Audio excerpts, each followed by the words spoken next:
এরপর প্রশ্ন হলো সূরা যুখরুফ আয়াতে আল্লাহ সুবহানাহু ওয়া তাআলা বলেছেন ওয়া ইন্নাহু লাযিকরুল লাক ওয়া সাওফা তুসআলুন, নিশ্চয়ই ইহা কোরআন তোমার এবং তোমার সম্প্রদায়ের জন্য উপদেশ এবং তোমাদেরকে অবশ্যই এই বিষয়ে অতি শীঘ্রই প্রশ্ন করা হবে। প্রশ্ন হলো, এই আয়াত থেকে জানা গেল যে কিয়ামতের দিন সর্বপ্রথমে কোরআন থেকে প্রশ্ন করা হবে। কোরআন ব্যতীত অন্যান্য যে সকল কিতাব থেকে আমাদেরকে বিভিন্ন রেওয়ায়েতের মাধ্যমে শিক্ষা দেওয়া হচ্ছে, তাহলে আমরা কিয়ামতের দিন কি উত্তর দেব শুধুমাত্র কোরআন আলোকে জানতে চাই। মাশাআল্লাহ, এই ভাই হলেন আহলে কোরআনের অনুসারী। সম্ভবত আহলে কোরআনের অনুসারী। তিনি বলতে চাচ্ছেন যে কোরআন ছাড়া আরো যে বিভিন্ন কিতাব বুখারী, মুসলিম, তিরমিজি থেকে আমাদেরকে রেফারেন্স দিয়ে কথা বলা হয়, তাহলে আমাদের কি হবে? কিয়ামতের দিন নাকি সর্বপ্রথম আল্লাহ জিজ্ঞেস করবেন, অথচ আয়াতে সর্বপ্রথম আর সর্বশেষে কোনো কথা বলা হয় নাই। উনি নিজে থেকে এটা বুঝলেন। ভাইরা আমার, আমরা নবী করিম সাল্লাল্লাহু আলাইহি সাল্লামের হাদিস অনুযায়ী আমল করি, সেটা কোরআনেই আল্লাহ তাআলা আমাদেরকে আমল করতে বলেছেন। আল্লাহ বলেছেন, মা আতাকুমুর রাসূলু ফাখুযুহু ওয়া মা নাহাকুম আনহু ফান্তাহু,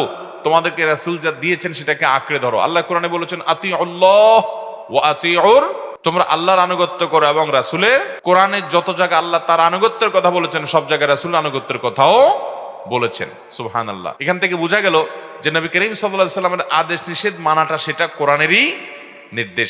এবং কোরআনে কারীম আল্লাহ বলেছেন, হে রাসূল, আপনার প্রতি এই জিকির, এই কোরআন নাজিল করা হয়েছে লিতুবাইয়িনা লাহুম মা নুজিলা ইলাইহিম, যেন মানুষদের সামনে আপনার কাছে যা নাজিল হয়েছে সেটা যেন আপনি ব্যাখ্যা করে দিতে পারেন। এজন্য কোরআনের ব্যাখ্যা নবী সাল্লাল্লাহু আলাইহি সাল্লামকে করার দায়িত্ব আল্লাহ তাআলা দিয়েছেন। সেটা যদি কেউ না মানে, তাহলে কোরআনকে অস্বীকার করা হবে। ঠিক না ঠিক? ভাইরা আমার, কোরআনে কারীমে আল্লাহ তাআলা বলেছেন যে মাইয়ুতি'আর রাসূলা ফাকাদ আতা আল্লাহ, নাকি আয়াতটা কি? মাইয়ুতি'আর রাসূলা ফাকাদ, যে ব্যক্তি রাসূলের আনুগত্য করবে সে আল্লাহর আনুগত্য করলো। সুবহানাল্লাহ। তাহলে আল্লাহ তাআলা নিজে সার্টিফিকেট দিচ্ছেন, নবী সাল্লাল্লাহু আলাইহি সাল্লাম আনুগত্য করলে সেটা কার আনুগত্য হবে? আল্লাহর আনুগত্য হবে। আমাদের বিভিন্ন এলাকাতে অনেক ভাই বের হয়েছেন, তারা বলে এই কোরআন দিয়ে আমি চলবো, হাদিস মানার দরকার নাই। কোরআন দিয়ে নামাজ পড়া তো দূরের কথা, আজানও দিতে পারবে না। আছে কোরআনের বিবরণ, ওযুটাও ভালো করে ক্লিয়ারলি কোরআন থেকে বের করতে পারবে না। কারণ কোরআন হলো পাইকারি কথা বলার জায়গা। আল্লাহ তাআলা কোরআন শুধু দেন নাই, যে আল্লাহ তাআলা কোরআন দিয়েছেন, কোরআন ব্যাখ্যা করার জন্য রাসূলও দিয়েছেন। আপনি কিতাবুল্লাহ নিবেন, রেজালুল্লাহ নিবেন না। কিতাব নিবেন কিন্তু আল্লাহর রাসূলেরটা নিবেন না, আপনি কখনো মুসলমান হতে পারবেন।